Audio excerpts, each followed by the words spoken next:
Physical education का paper हो गया है और अभी हम आए हैं बच्चों का यहाँ पे रिव्यू लेने की आखिर उनका पेपर कैसा गया है। तो आप अपना नाम बताएं और ये बताएं कि जकी भैया से आप पढ़े थे तो कैसा लगा था आपको। मेरा पेपर तो इतना अच्छा गया है, मैंने तो जकी भैया से पढ़ा था। जकी भैया तो इतना अच्छा पढ़ाते हैं कि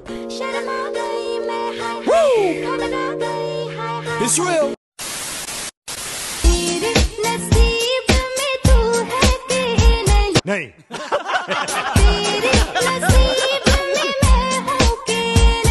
hello everyone, welcome to my channel. तो कैसे हो सभी लोग? तो आई होप सभी लोग बढ़िया होंगे, घर बैठे मस्ती में आप लोग अपने प्रिपरेशन कर रहे होंगे। तो सभी लोग को हैप्पी दिवाली मेरे तरफ से। और यार ज्यादा टेंशन ना लिया करो यार, सारे चैप्टर आने वाले, क्यों परेशान हो रहे हो। तो अगर आप लोगों ने यार इससे पहले चैप्टर 1 के दोनों पार्ट नहीं देखे तो देख लो, जिसमें मैंने एक पार्ट में पूरा चैप्टर कवर अप करा और रिमेनिंग वाले पार्ट में पूरा फिक्सचर डेडिकेटली कराया। तो पार्ट 1 पार्ट 2 देख लो। इसके बाद जितने भी चैप्टर्स रहेंगे एक एक वन शॉट एक वीडियो के अंदर ही रहेगा।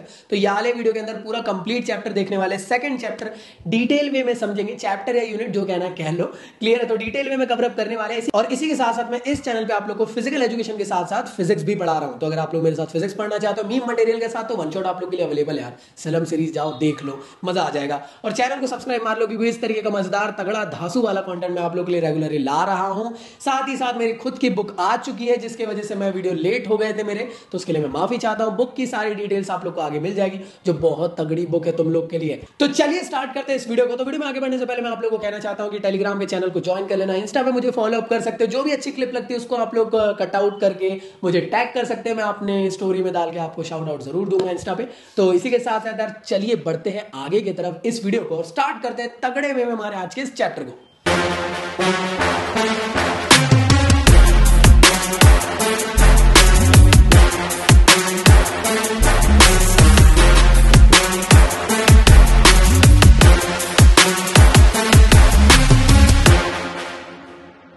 तो चलिए स्टार्ट करते हैं और बढ़ते हैं हमारे आगे की तरफ। तो ये रहने वाला है यूनिट नंबर 2 जो फिजिकल एजुकेशन की होने वाली, सीबीएसई के अकॉर्डिंग सभी चीजें देख रहे हैं। और इस चैप्टर का नाम है children and women in sports. पहली चीज तो ये, तो जैसा चैप्टर वैसा कंटेंट इसके अंदर नहीं है। मतलब क्या, चिल्ड्रन इन स्पोर्ट्स के बारे में यहाँ पे लिखा हुआ है। तो सीबीएसई ने ये वाले टॉपिक को डिलीट कर दिया है। चैप्टर का नाम भले ही है, इसके अंदर का जो कोर कॉन्टेंट है उसमें काफी चेंजेस आए।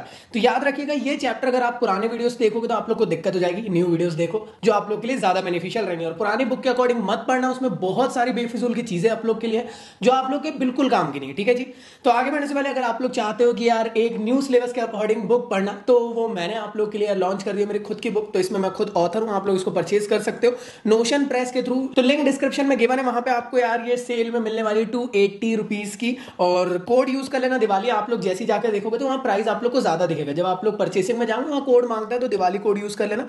तो 280 रुपीज की आपको ये बुक मिल जाएगी और ये आप लोग के लिए लिमिटेड टाइम तक के होने वाली है। इसी के साथ साथ अगर आप लोग बाद में देख रहे हो सकता है दिवाली कोड आपका यूज नहीं हो पा रहा है, तो आप लोग मेरी वेबसाइट में जाकर नए कोड एक्सेस कर सकते हो, या फेस्टिवल कोड को कभी भी यूज करके नोशन प्रेस से आप लोग यार 20% तक के ऑफ पा सकते हो। इसके साथ Amazon और फ्लिपकार्ट से भी आप लोग ले सकते हो इस बुक को। साथ में ई बुक में भी अवेलेबल है किंडल, और साथ ही साथ गूगल प्ले बुक के अंदर। तो ये मेरी खुद की बनाई हुई डिजाइन बुक है, इसके अंदर आप लोग को सारा कंटेंट इजी वे में दिया हुआ है। साथ में प्रीवियस ईयर के क्वेश्चंस, एमसीक्यू सभी के सभी आप लोग को मिलने वाले हैं। तो कॉम्पैक्ट सी बुक प्रिसाइज फॉर्म की, जो एग्जाम पॉइंट ऑफ व्यू से आप लोग के लिए बेनिफिशियल रहने वाली है। तो लिंक डिस्क्रिप्शन में गिवन है, जल्दी से जाओ और परचेसिंग मारो और अपनी प्रिपरेशन स्टार्ट करो। इसी के साथ साथ आप लोग मुझे इंस्टा पे फॉलो अप कर लेना, टेलीग्राम के चैनल को ज्वाइन कर लेना और ग्रुप को, दोनों में, क्योंकि यार वहां पे सारी अपडेट्स मैं आप लोग को देता रहता हूं। इसी के साथ साथ आप लोग अनअकैडमी में ज्वाइन कर सकते हो, जहां पे सारी अपडेट्स आप लोगों को क्लास रिगार्डिंग मिलते रहती है। इसी के साथ साथ चैप्टर के नोट्स वगैरह आप लोग को चाहिए तो फ्री ऑफ कॉस्ट आप लोग मेरी वेबसाइट से जाकर डाउनलोड कर सकते हो, वहीं पे रीड भी कर सकते हो, वहां पे आप लोग डाउनलोड करके सेव भी कर सकते हो, जैसा आपको बेटर लगे।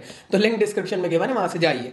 चलिए भाई, तो बात करते हैं कंटेंट क्या क्या पढ़ने वाले। तो कंटेंट की अगर हम लोग बात करें तो हम लोग पढ़ने वाले हैं कॉमन पोस्चरल डिफॉर्मिटीज के बारे में। सबसे पहले आखिर ये कॉमन पोस्चरल डिफॉर्मिटीज क्या होती है इसके बारे में देखेंगे। साथ ही साथ हम देखेंगे कि डिफरेंट टाइप की डिफॉर्मिटीज दी हुई है सिलेबस के अकॉर्डिंग। जितना दिया है उतना ही पढ़ना है, बेफिजूल का ज्यादा पढ़ोगे दिमाग का दही हो जाएगा। इसको कैसे ठीक किया जा सकता है, तो इनके करेक्टिव मेजर जानेंगे। तो कॉमन पोस्चरल डिफॉर्मिटी को कैसे ठीक किया जाए, उनके करेक्टिव मेजर भी देखना है। देखो, यही टॉपिक थोड़ा सा बड़ा है, बाकी ये दो टॉपिक छोटे छोटे से, क्लियर है। तो स्पेशल कंसिडरेशन और दूसरा है फीमेल एथलीट ट्रेड। दो टॉपिक आप लोग के बहुत छोटे, और यही वाला पोर्शन है वुमन का पोर्शन है, क्लियर है। और ये तो यार डिफॉर्मिटी बच्चों के लिए तो मतलब इज्जत ही नहीं है। तो सबसे पहला जो टॉपिक आप लोग का सीबीएसई के अकॉर्डिंग होने वाला है, इसका नाम है कॉमन पोस्चरल डिफॉर्मिटी। अब देखो, डिफॉर्मिटी मतलब क्या, जैसे मैं सीधा चल रहा हूं, अब मेरे कोई पैर में चोट लग गई तो मैं टेढ़ा मेढ़ा चलने लग गया।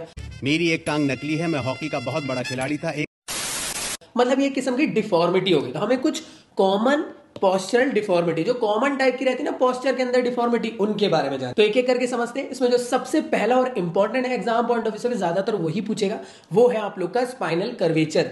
तो आखिर स्पाइनल कर्वेचर क्या है, मतलब क्या, स्पाइन के अंदर कुछ कर्वेचर आ जाना। फॉर एग्जाम्पल आपकी स्पाइन ऐसी है, हो सकता है टेढ़ी मेढ़ी इधर उधर हो गई हो। इस वजह से क्या होगा, आपकी बैकबोन जो है, स्पाइनल कॉर्ड जो है, वो एक किस्म से क्या है, आपका बिल्डिंग ब्लॉक है। आप सीधे खड़े उसी की वजह से रह पाते। अगर वही टेढ़ी मेढ़ी हो जाए तो आपको चलने फिरने में तकलीफ होगी ना। हाँ जी, तो पहली कॉमन पोस्चरल डिफॉर्मिटी के बारे में जानने वाले, जिसका नाम है स्पाइनल कर्वेचर। तो स्पाइनल कर्वेचर यार डिफरेंट प्रॉब्लम्स की वजह से हो सकती है। अगर आप हैवी लोड उठाकर यार चलने की कोशिश कर रहे हो रात दिन, तो हो सकता है कि आप लोग की जो स्पाइन है वो टेढ़ी मेढ़ी हो जाए, या अगर आपकी मसल्स वीक है इस वजह से भी आपको स्पाइनल कर्वेचर हो सकता है। और इसके अलावा कुछ बैलेंस डाइट वगैरह अगर आप लोग ढंग से नहीं ले रहे तो स्पाइनल कर्वेचर वाली प्रॉब्लम होती है। ये तीन टॉपिक बहुत इंपॉर्टेंट है। स्पाइनल कर्वेचर के अंदर तीन फॉर्म होते हैं, एक होता है काइफोसिस, दूसरा होता है लॉर्डोसिस और तीसरा होता है स्कोलियोसिस। काइफोसिस मतलब काइफोसिस, आइए जानते क्या होता है। तो काइफोसिस एक किस्म से क्या है, देखो ये आपकी स्पाइन, ठीक है ना, ये आपकी स्पाइन है। अगर इस तरफ से आपकी स्पाइन डिफॉर्म हो जाए, मतलब समझो ये स्पाइन है, समझो इस तरफ से डिफॉर्म हो जाए आगे की तरफ, तो वो क्या कहलाएगी,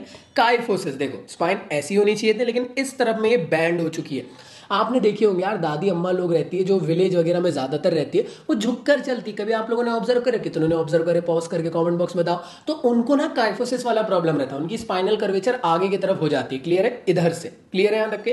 तो ऐसी टाइप की एबनॉर्मलिटी या ऐसे टाइप का जो डिफॉर्मिटी है उसे कहते हैं काइफोसिस। काफी इंपॉर्टेंट है, याद रखिएगा। अब ये आखिर क्यों होता है आप लोग देखना, जितनी भी वो दादी अम्मा रहती है जो झुकी हुई रहती है, ऐसी चलती है, उन लोग ना बहुत दुबली पतली दिखती, मतलब क्या पक्का वो माल न्यूट्रिशन वाली प्रॉब्लम से फेस कर रही होगी।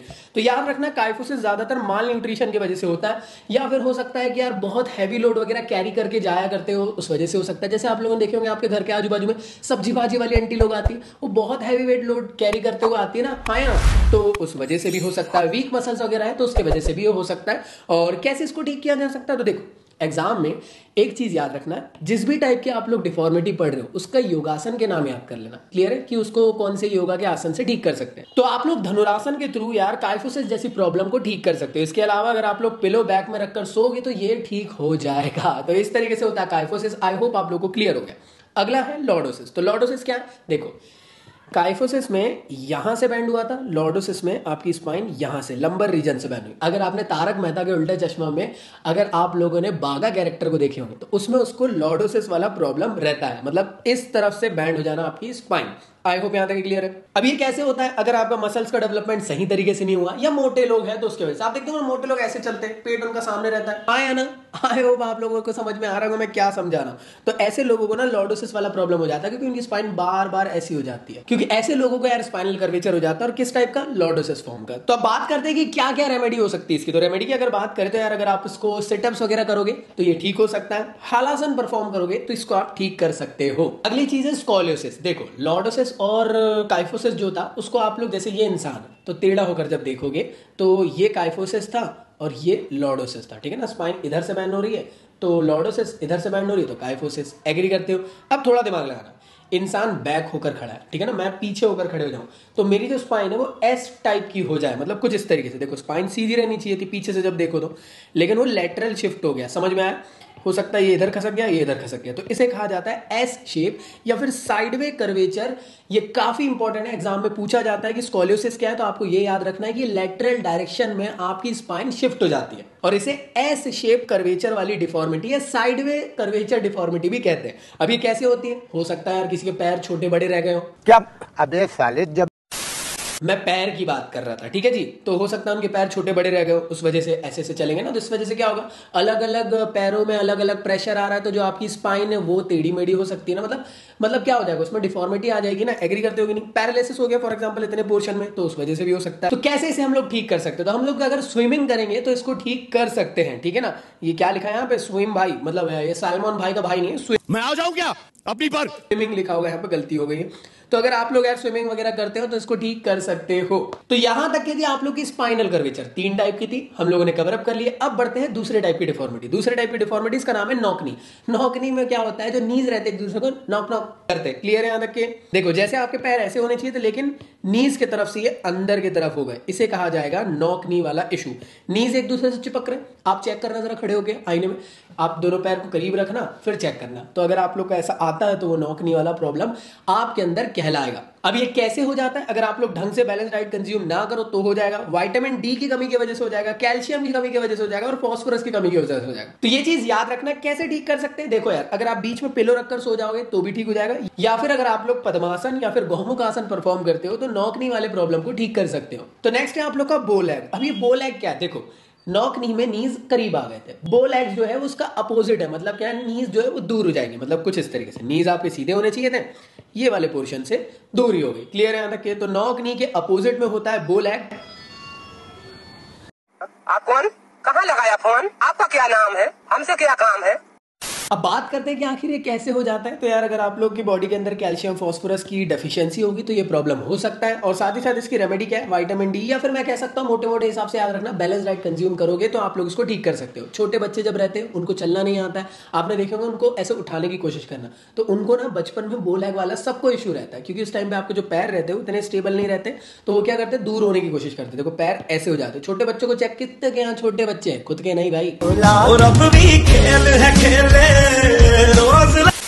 फैमिली में किसी के यहाँ है तो वो चेक करिए भाई उनको उठा के, और जब उनको स्टैंड करोगे, जिनको चलना नहीं आता है तो वो बो लैग वाली कंडीशन दिखती है। आई होप यहाँ तक क्लियर है। लेकिन बड़ों को भी बो लैग होता है, बड़ों को भी नॉक नहीं होता है, इसको ठीक किया जा सकता है। क्लियर है? अगला है आप लोग का राउंड शोल्डर। राउंड शोल्डर में क्या होता है? देखो ये जैसे आप लोग को दिख रहा है, ये नॉर्मल शोल्डर है, इस तरफ वाला ये नॉर्मल है जिसमें आप सीधे बैठे हो। क्लियर है? राउंड शोल्डर में शोल्डर सीधे आगे आ जाते हैं, जैसे अगर मैं आपके सामने बैठूं तो ऐसे टाइप के। क्लियर है यहाँ तक के? तो राउंड शोल्डर में शोल्डर आगे की तरफ इस तरीके से खसक जाते हैं, ठीक है ना, तो ऐसे टाइप की प्रॉब्लम को कहते हैं राउंड शोल्डर वाली प्रॉब्लम। क्लियर है?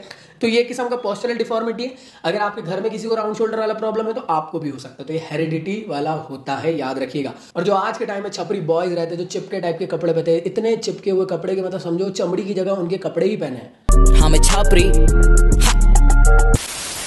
तो वैसे अगर आप लोग टाइट क्लोथ पहनते हो तो ऐसे टाइम पे भी राउंड शोल्डर वाला प्रॉब्लम हो सकता है। अगली बात करते हैं रेमेडी की, कैसे इसको ठीक किया जा सकता है। अब इसको ठीक किया जा सकता है अगर आप लोग चक्रासन या धनुरासन परफॉर्म करते हो रेगुलर बेसिस पे, तो इसको आप लोग ठीक कर सकते हो। दिख रहा है राउंड शोल्डर वाला?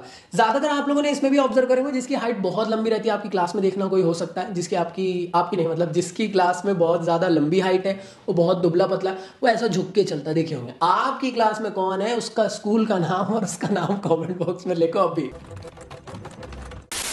सो नेक्स्ट है आप लोग का यार फ्लैट फुट। तो आखिर ये फ्लैट फुट क्या चीज होती है? देखो जैसे कि ये ना हर किसी का नॉर्मल फुट है, आप चेक करते होंगे अगर किसी का नॉर्मल फुट है तो ये वाला जो एरिया रहता है पैर के, जो इधर वाला एरिया, यहाँ वाला, यहाँ पे देखना इस तरीके से ना हल्का सा कर्व रहता है, वो एक किस्म से सस्पेंशन का काम करता है आपकी बॉडी के लिए। क्लियर है यहाँ तक के?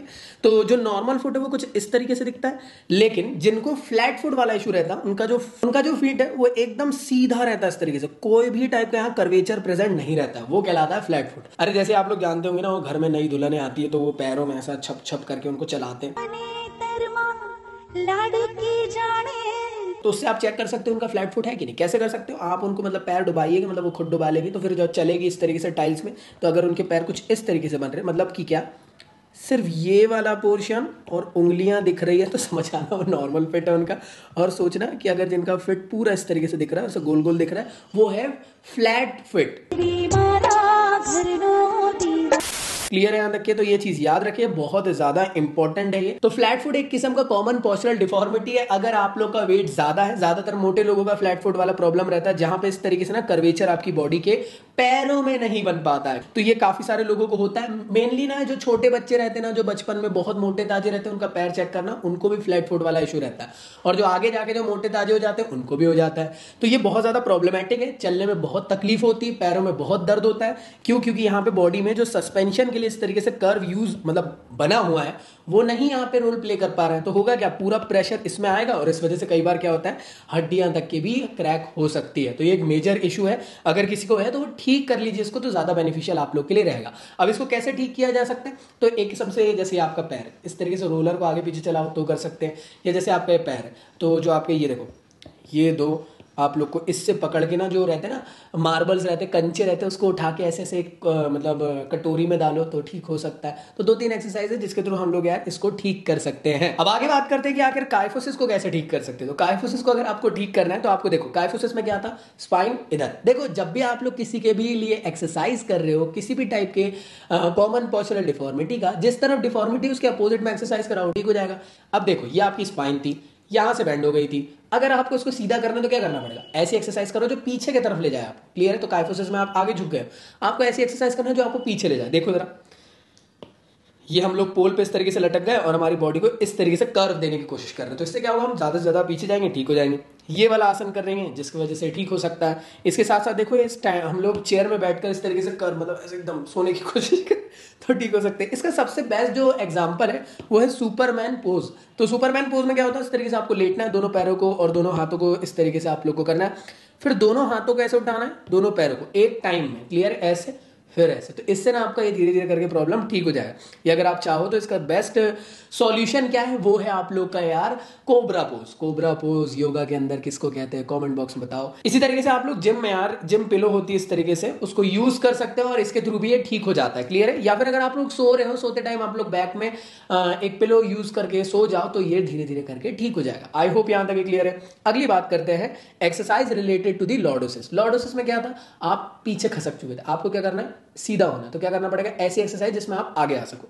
देखो भाई, ये बचपन में तो हर किसी ने किया, पैरों को थोड़ा सा टेढ़ा करो और जितना हो सके अपने टो को टच करो। इसके अलावा आप चाहो तो ये वाला कर सकते हो, बेस्ट है ये, है ना, जिसमें आप लोग को ऐसा बैठना और इस तरीके से आगे होना है। क्लियर है? यहाँ तक के।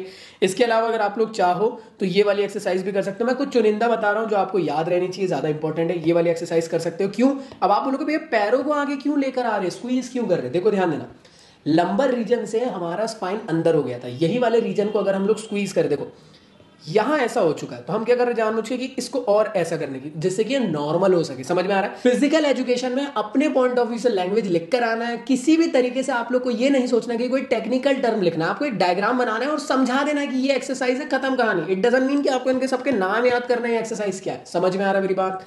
इसी तरीके से अगर मैं बात करूं exercise related to the scoliosis. Scoliosis में क्या था, आपकी स्पाइन इस तरीके से कर्वेचर में आ गई थी। सबसे बेस्ट एग्जांपल क्या था इसका, पुलअप्स। बहुत ज्यादा इंपॉर्टेंट है, इसको आप लोग परफॉर्म करेंगे। याद करो इसमें ना कर्वेचर आ गया था लेटरल वाला। अगर ये टेढ़ी मेढ़ी हो चुकी है तो हम कुछ ऐसी एक्सरसाइज करें जिससे ऐसे ऐसे होकर इसको ट्विस्ट करके सही कर सके। तो ये वाली एक्सरसाइज कर रहे हैं। समझ में आ रहा है ना मेरी बात? तो इस तरीके से आप लोग को एक्सरसाइज परफॉर्म करना है जो आप लोग के लिए बेनिफिशियल रहेगी। अगर आपको इसके अलावा और कोई एक्सरसाइज याद रह सकती है फोटो देखकर तो आप लोग रख लेना। फिजिकल एजुकेशन में विजुअलाइजेशन बहुत इंपॉर्टेंट है। अगर आपको फोटो देखकर चीजें याद रहती है तो आप एग्जाम में लिखकर आ जाओगे। 2-2 एक्सरसाइज लिखना है बस, इससे ज्यादा नहीं लिखना है। बाकी आप चाहो तो ये वाली एक्सरसाइजेस के बारे में भी लिख सकते हो। अगली बात करते हैं नॉक नी। नॉक नी में क्या था, नीज करीब आ गए, तो आपको क्या करना है, नीज को दूर करना है जिससे वो नॉर्मल हो सके। तो क्या कर रहे हैं आप लोग, देखो नीज ऐसे हो गए थे तो हमें ऐसी एक्सरसाइज करना है जो नीज को बाहर ले जा सके। तो हम लोग क्या कर रहे हैं, देखो यहाँ पे इस तरीके से जिम बॉल यूज कर ली बीच में नीज के, सो दैट ये बाहर हो सके। तितली आसन कर रहे हैं जिससे ठीक हो सके। लंजेस परफॉर्म कर रहे हैं, साइड प्लैंक परफॉर्म कर रहे हैं और इस तरीके से पैरों को दूर करके ऐसे पोज, सुमो पोज में हम लोग खड़े हुए, जिससे ये नॉक नी वाला प्रॉब्लम ठीक हो सकता है। अगला क्या होगा, बो लेग। बो लेग में लेग्स दूर हो गए थे, ऐसे हो गए थे। क्लियर है? मतलब नॉर्मल लेग जैसे होने चाहिए लेकिन ऐसे हो गए। अब आप खुद दिमाग लगाओ, अगर आपके पैर बाहर हो चुके हैं तो आपको अंदर करना होगा। ऐसी एक्सरसाइज करो जिसमें पैर आपके अंदर हो सके। तो यहाँ पे गरुड़ासन कर सकते हो, अर्धमध्य से इंद्रासन कर सकते हो, बहुत ज्यादा इंपॉर्टेंट है आप लोग के लिए। इसके साथ साथ देखो, जैसे नॉक नी में आप लोगों ने यहाँ पिलो यूज करे थे, क्यों? क्योंकि नीज आपके अंदर थे, इस पोजिशन पे किए थे। बो लेग में कहाँ करेंगे, यहाँ पे। देखो दिमाग लगाओ ना यार, बो लेग में देखो आप पिलो यहां रखोगे सो दैट ये सीधे हो सके पैर। क्लियर है? यहां मत रख दो नहीं तो और चौड़े हो गए। क्लियर है? यहां तक खेल खत्म, bye bye tata goodbye. तो जैसे आप लोग देख पा रहे होंगे यहां पे हम लोग पिलो को पकड़कर हम लोग यहां पे एक्सरसाइज कर रहे हैं। अगली बात करते हैं राउंड शोल्डर की, जिसमें शोल्डर जो थे वो आगे की तरफ आ गए थे। अब दिमाग लगा ऐसी एक्सरसाइज जिससे शोल्डर पीछे हो सके। तो आपको पीछे होने वाली एक्सरसाइज मतलब चक्रासन, अर्ध चक्रासन, धनुरासन या फिर गौमुख आसन आप कर सकते हो। ये वाली एक्सरसाइज सबसे बेस्ट है, जिसमें एक वो रहती है, क्या बोलते हैं वो, नहीं जो आप सोच रहे हो, एक बैंड रहता है जिसको आप लोग को इस तरीके से खींचना है पूरी तरीके से, जैसे रेजिस्टेंस बैंड कहते हैं इसको। तो रेजिस्टेंस बैंड को खींचना खींचना खींचना खींचना और रेजिस्ट करना है यहाँ पे फोर्स को, फिर आपको आगे लेना। ऐसा क्यों कर रहे हैं? शोल्डर आपके आगे आ गए, आप ज्यादा से ज्यादा शोल्डर को नॉर्मल करने की कोशिश कर रहे हो। क्लियर? जिनके पास रेजिस्टेंस बैंड नहीं है वो लोग टॉवल को ले सकते हैं, फिर कोई क्लोथ का टुकड़ा ले लो, कुछ भी ले लो, उसके थ्रू ऐसा करो जिससे वो ठीक हो सकता है। तो इस तरीके से राउंड शोल्डर की प्रॉब्लम को ठीक किया जा सकता है। क्लियर है सबको? तो मेरे ख्याल से तुम लोग को ये चीज समझ में आ गई होगी। बढ़ते आगे की तरफ। तो जो नेक्स्ट टॉपिक है आप लोग का, इसका नाम है स्पेशल कंसिडरेशन। स्पेशल कंसिडरेशन जो है, स्पेशली जो है ये टॉपिक वुमेन्स के लिए। अब देखो, स्पेशल कंसिडरेशन मतलब कुछ स्पेशल ख्याल वगैरह हमको रखना है किसी चीज का। तो आज के टाइम पे यार स्पोर्ट्स की दुनिया में वुमेन का पार्टिसिपेशन भी बहुत ज्यादा बढ़ चुका है। एंशिएंट टाइम में वुमेन को पार्टिसिपेट नहीं करने दिया जाता था। आज के टाइम में मॉडर्न वर्ल्ड में राइट टू पार्टिसिपेट वुमेन के पास भी है कि वो लोग भी यार स्पोर्ट्स एक्टिविटी जो भी कितने भी टाइप की हो उन सब में इक्वली पार्टिसिपेट कर सकती है। लेकिन मेल के जैसी कंडीशंस वुमेन की नहीं रहती है। यहाँ पे कुछ वुमेन्स के लिए स्पेशल कंसिडरेशन या स्पेशल ख्याल रखने पड़ते। क्यों? क्योंकि यार यहाँ पे ना वुमेन्स को एक मेजर स्पेशल कंसिडरेशन रखने पड़ते हैं। वो रहता है एक मेनार्क और दूसरा रहता है मेंस्ट्रुअल डिसफंक्शन का। तो ये एक किस्म का नेचुरल कंसिडरेशन है जिसको ख्याल रखना बहुत ज्यादा जरूरी है हर स्पोर्ट्स वुमन को। और आप जानते हो कि यार आज के टाइम में चाहे वो गर्ल्स हो या वुमेन्स हो, ये सभी बहुत ज्यादा हाईली एक्टिव है स्पोर्ट्स एक्टिविटी में। और ये जो स्पेशल कंसिडरेशन है इनको ध्यान रखना जरूरी है क्योंकि ये साइकोलॉजिकली भी और फिजियोलॉजिकली भी अफेक्ट करते हैं उनके बॉडी में। तो आइए एक एक करके ये दोनों जो स्पेशल कंसिडरेशन इसको समझते हैं। एग्जाम में ये ना आप लोग को 2 नंबर या 3 नंबर में पूछेगा कि मतलब कि मेनार्क क्या होता है और मेंस्ट्रुअल डिसफंक्शन क्या होता है। तो आपको इसके बारे में नॉलेज होना चाहिए, आप लोग इसके बारे में लिख सको। तो चलिए बात करते हैं नेक्स्ट टॉपिक की जिसका नाम है मेनार्क। तो अब ये मेनार्क क्या होता है? तो देखो यार, हर लड़कियों की जिंदगी में एक बार कभी ना कभी ब्लीडिंग होती है, मतलब उनके पीरियड जब स्टार्ट होते हैं वो कहलाता है मेनार्क। तो मेनार्क एक ऐसी कंडीशन है जिसमें कि फर्स्ट मेंस्ट्रुएशनल पीरियड्स या फिर ब्लीडिंग स्टार्ट होती है, उसको कहते हैं।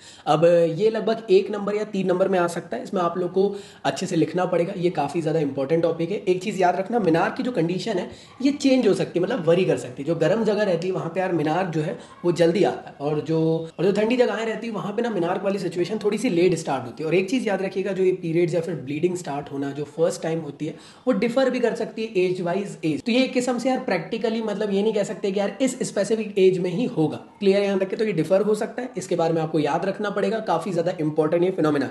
इस टाइम पे होता क्या यार कि यार जो पूरी की पूरी बॉडी रहती है वो बहुत ज्यादा एक्सट्रीम कंडीशन से गुजरती है। तो इस टाइम पे न्यूट्रिशन, फूड और खाने पीने में बहुत ज्यादा ध्यान देना पड़ता है, अदरवाइज उनकी जो स्पेसिफिक स्पोर्ट्स परफॉर्मेंस है वो खराब हो सकती है। तो ये चीज को आप लोग को फोकस करना पड़ेगा।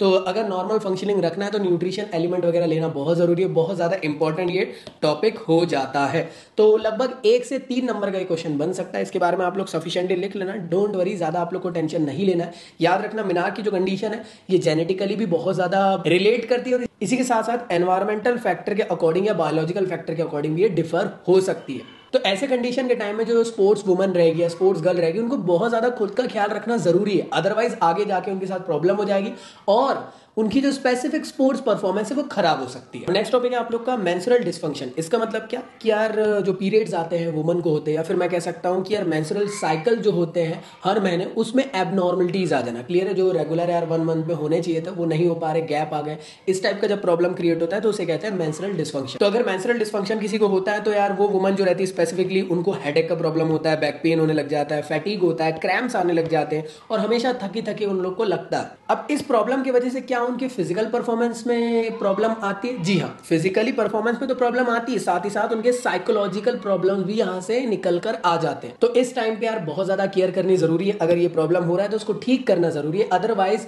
स्पेसिफिक स्पोर्ट्स वुमन को आगे जाके उनकी परफॉर्मेंस में प्रॉब्लम हो सकती है और आगे जाके उनकी जिंदगी में भी, उनकी लाइफस्टाइल में भी, उनकी बॉडी में भी प्रॉब्लम्स आ सकते हैं। तो चलिए देखते हैं नेक्स्ट टॉपिक। इसका नाम है फीमेल एथलीट ट्राइड। काफी ज्यादा इंपॉर्टेंट है। फीमेल एथलीट ट्राइड एक किस्म का यार सिंड्रोम है जिसमें कि स्पेसिफिक वुमन को कुछ स्पेसिफिक चीजें होती है। जैसे क्या, जो फीमेल एथलीट ट्राइड वाले जो इशू है उसमें देखा जाता है कि यार लो एनर्जी रहती है बॉडी के अंदर, खाने का दिल नहीं करना, ये सब टाइप की प्रॉब्लम, या फिर पीरियड्स में डिस्टर्बेंसेस आ जाना, या फिर बोन डेंसिटी जो है वो लो हो जाना। इस टाइप की प्रॉब्लम्स अगर आपको हो रही है तो फीमेल एथलीट ट्राइड के अंदर आओगे आप लोग भी, और ये किस्म का सिंड्रोम है। अब इसको एक एक करके समझते हैं, काफी ज्यादा इंपॉर्टेंट ये चीज होती है। तो इसके अंदर सबसे पहले आता है ऑस्टियोपोरोसिस। तो ऑस्टियोपोरोसिस क्या है? तो देखो, ऑस्टियोपोरोसिस एक ऐसी टाइप की कंडीशन है जिसमें कि वुमेन्स के अंदर बोन डेंसिटी का इशू होने लग जाता है, मैं कह सकता हूँ बोन्स वीक होने लग जाती है, या मैं कह सकता हूँ कि जो बोन्स का फॉर्मेशन है वो सही तरीके से नहीं होता। तो ऐसे टाइप का प्रॉब्लम क्या आता है, ऑस्टियोफ्रोसिस। जैसे देखो ये एक नॉर्मल हेल्दी बोन है, जिनको ऑस्टियोफ्रोसिस वाला प्रॉब्लम रहेगा उनकी बोन डेंसिटी देखो कम हो गई, या हनी बी टाइप के स्ट्रक्चर दिख रहे हैं। तो ऐसे टाइम में क्या होता है, जिन वुमन को यार ऑस्टियोफ्रोसिस वाला प्रॉब्लम रहता है, सीधी सिंपल बात, उनकी बोन्स बहुत ज्यादा कमजोर है, तो हो सकता है कि यार खेलते कूदते टाइम उनको फ्रैक्चर इजीली हो जाए। तो एक बहुत ज्यादा सीवियर इशू है, इसको ठीक करना बहुत ज्यादा जरूरी है।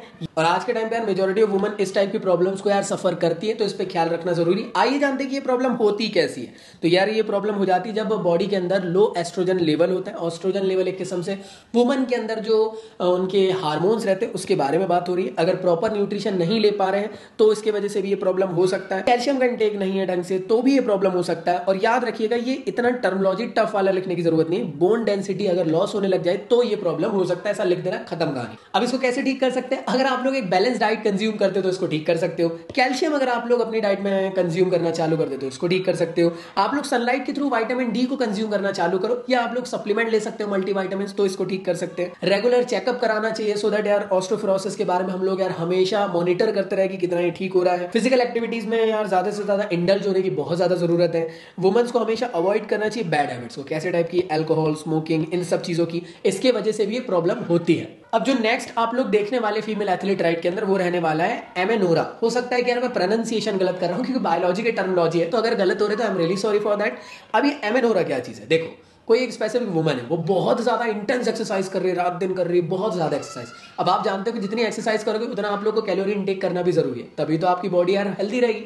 तो अगर आप इंटेंस एक्सरसाइज कर रहे हो और इनफ कैलोरी कंज्यूम नहीं कर रहे हो तो इस टाइम पे वुमन को हार्मोनल इम्बैलेंसमेंट हो सकते हैं, और उस वजह से प्रॉब्लम ये होता है कि जो गर्ल्स के मेंस्ट्रुअल साइकिल्स रहते हैं वो इरेगुलर हो जाते हैं। तो ये एक बहुत मेजर प्रॉब्लम है जो ध्यान रखना जरूरी है। तो एमेनोरा जो है स्पेशली रिफर करता है किसके लिए, एब्सेंस ऑफ मेंस्ट्रुअल पीरियड्स या फिर इरेगुलरिटीज आ जाना उनके पीरियड्स में, तो उसको ये रिफर करता है। ऐसे टाइम पे हेयर लॉस होता है, हेडेक बहुत ज्यादा होता है, हो सकता है विजन में चेंजेस आने लग जाए। तो ये कुछ स्पेसिफिक यार सिम्टम्स होते हैं एमेनोरा के। तो होप सो तुम लोग को ये चीज समझ में आ गई होगी। अब नेक्स्ट टॉपिक है आप लोग का, वो है ईटिंग डिसऑर्डर। क्या होता है कि जितने भी स्पोर्ट्स वुमन रहती है, फिर एक सिंपल वुमन भी है, वो क्या चाहती है कि उनका वेट ना बढ़े, है ना, तो वो क्या करेगी, कोशिश कि यार ज्यादा से ज्यादा ना वो अपनी मील को स्किप करने लग जाएगी, कम से कम कैलोरी को कंज्यूम करेगी। तो ऐसे टाइम में क्या होगा, अगर आप अपनी डेली रिक्वायरमेंट की कैलोरी भी इंटेक नहीं कर रहे हो तो ऐसे टाइम में प्रॉब्लम्स आ सकती है, क्या, डेफिशिएंसी की, न्यूट्रिएंट एलिमेंट की डेफिशिएंसी की। तो ऐसे टाइप के प्रॉब्लम को कहते हैं ईटिंग डिसऑर्डर, जिसमें कि खाने पीने में त्यागना चालू कर देती है लड़कियां, लोग स्टार्विंग करना चालू कर देती है।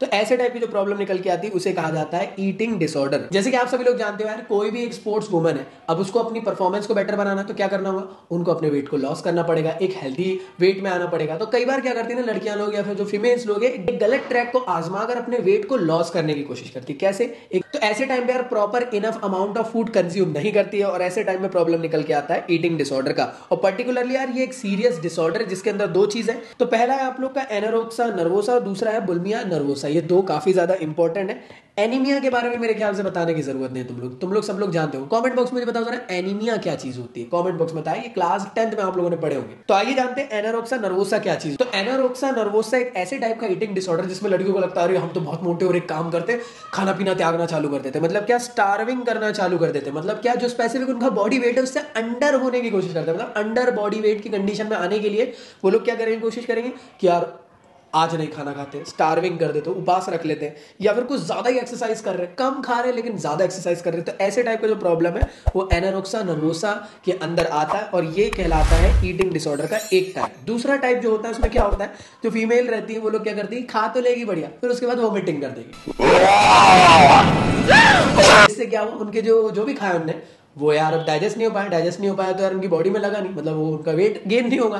तो उन्होंने क्या करी, जो खाई और उसके बाद थोड़ी देर में उसको वोमिटिंग करके बाहर निकाल दी। तो ऐसे टाइप का जो ईटिंग डिसऑर्डर है उसे कहते हैं बुलिमिया नर्वोसा, जिसमें जो स्पेसिफिक फीमेल एथलीट रहती है वो excessive amount of food consume करते हैं और देन उसके बाद कहीं उनका वेट ना बढ़ जाए इस वजह से उसको वोमिट कर देती है। याद रखिएगा ये बहुत ज्यादा डेंजर है, सुनने में और मजाक मस्ती में अच्छा लग रहा होगा, ये लाइफ थ्रेटनिंग टाइप की प्रॉब्लम भी आप लोग को दे सकता है, समझे, तो आपकी जान भी जा सकती है। ऐसी हरकतें आप लोग को नहीं करना है। अगर आप कर रहे हो ये सोचे कि मेरा वेट ना बढ़ जाए। तो मेरे ख्याल से आप लोग को समझ में आ गए दो काफी इंपॉर्टेंट ईटिंग डिसऑर्डर थे। होप सो तुम लोग का यहाँ तक के टॉपिक कंप्लीट हो चुका होगा। इसी के साथ साथ यार एक बार बस आप लोग बुक को रीड कर लेना। बुक अगर आप लोगों ने नहीं ली है तो जल्दी से जाकर ले लो। ये मेरी खुद की बुक है जो मैं खुद इसमें ऑथर हूँ, आप लोग के लिए स्पेशली डिजाइन किया हूँ आपके न्यू सिलेबस के अकॉर्डिंग, जिसके अंदर एमसीक्यू से लेकर इंपॉर्टेंट क्वेश्चन से लेकर प्रीवियस ईयर के सारे क्वेश्चन आप लोग को मिलने वाले।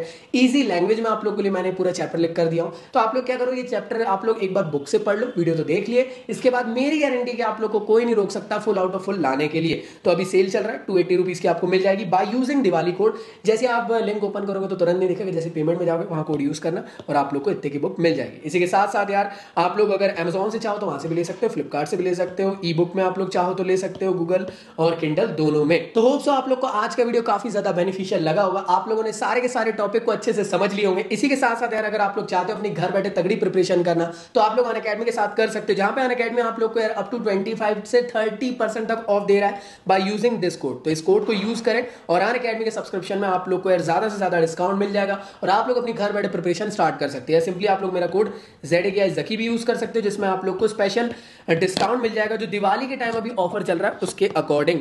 तो क्लास 11 12 दोनों के लिए होने वाला है, तो आप अपने छोटे भाई बहन को रिकमेंड कर सकते हो और मेरा कोड को यूज करके आप लोग यार अपने घर बैठे प्रिपरेशन कर सकते हो और साथ ही साथ डिस्काउंट पा सकते हो जो ह्यूज आप लोग के लिए सेविंग के लिए रहने वाला है। तो चलिए एंड करते हैं हमारे आज के इस वीडियो को। तो चैनल को सब्सक्राइब मार लेना और होप सो यार तुम लोग को यार ये शर्मा गई सीरीज अच्छी लग रही है, अपने दोस्त यारों को शेयर करो यार। मैं जानता हूं मैं थोड़ा वीडियो लेट लाया हूं बिकॉज बुक मैं खुद बना रहा था इस वजह से, बट सारे वीडियोस आएंगे, टेंशन ना लो। इसी के साथ साथ यार आप लोग टेलीग्राम के चैनल को ज्वाइन कर लेना, साथ में ग्रुप को ज्वाइन कर सकते हो। आप लोग यार अनअकैडमी मुझे फॉलो अप कर सकते हो, इंस्टा पे फॉलो अप कर सकते हो। इस चैनल पे मैं आप लोग को सिर्फ फिजिकल एजुकेशन ही नहीं फिजिक्स भी पढ़ा रहा हूँ। फिजिक्स के लिए मैंने सिलम सीरीज लाया, आप लोग उसको भी ज्वाइन करके अपने घर बैठे प्रिपरेशन स्टार्ट कर सकते हो, जहां पे मैंने मीम मटेरियल के साथ आप लोग को वन शॉट के थ्रू आप लोग को फिजिक्स कवर अप करा रहा हूं क्लास 12 के अकॉर्डिंग। तो चलिए एंड करते हैं आज के इस वीडियो को, मिलता हूं मैं नेक्स्ट वीडियो में, जब तक के लिए गुड बाय। पढ़ाई करते रहे, सदा सेक्सी रहे मेरे स्टूडेंट।